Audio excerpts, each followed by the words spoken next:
Hello guys, आज ये मेरा पहला ही वीडियो है जो मैं बना रही हूँ।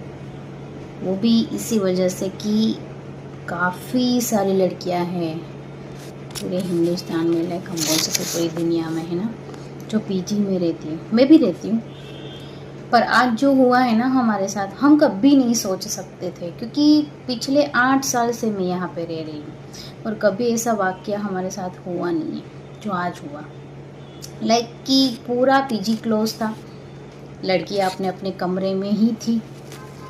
पर एक होता है ना कि कभी कभी हमें लगता है कि हम सेफ है, पर हम होते नहीं हैं। दुनिया है वो हमें देखती ही है कि हम क्या कर रहे, कहाँ जा रहे, ये वो सब कुछ।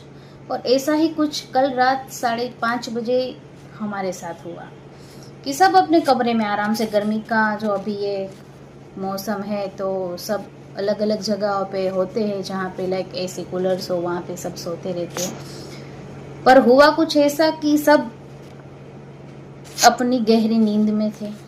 एक बंदा आता है बाहर से, जहाँ हम कभी नहीं सोच सकते कि यहाँ से भी कोई आ सकता है।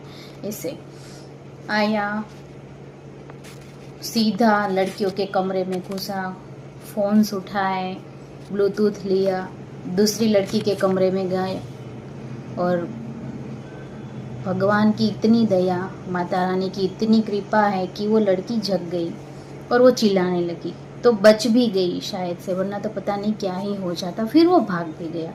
पर वो जितनी सफाई से आया और गया है ना, उसके हिसाब से तो हमें यही समझ में आया है, ये पूरा सब कुछ हम सुबह से मतलब अपने दिमाग में काफ़ी सारी चीज़ें चल रही है कि कैसे हो सकता है, ये होना ही नहीं चाहिए था। पर दुनिया हमें देखती है, हम क्या करते हैं क्या नहीं करते, हमारा जो रूटीन है वो फॉलो करते हैं। और जिस तरह से वो आया है ना, मतलब I am very scared. Like सुबह 5:30 बजे से हम जग रहे, पुलिस स्टेशन गए, FIR वगैरह करवाई है। उन्होंने भी देखा, उन्होंने भी यही बोला कि ये कोई जाना पहचाना था जो आप सबको नोटिस करता है कि आप लोग क्या कर रहे हो, है ना। तो बस मैं यही कहना चाहती हूँ कि कुछ कुछ चीज़ों का ध्यान हमें खुद को ही रखना है।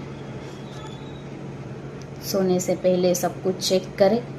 खासकर लड़कियां जहाँ अकेली रहती है वो तो बिल्कुल भी सेफ नहीं है। आज होने को तो काफ़ी कुछ हो सकता था, पर भगवान की दया से ही बचे हैं। हम तो यही मानेंगे कि उसकी ही दया से बचे हैं, वरना तो काफ़ी रूम में तो लड़कियां अकेली ही सो रही थी।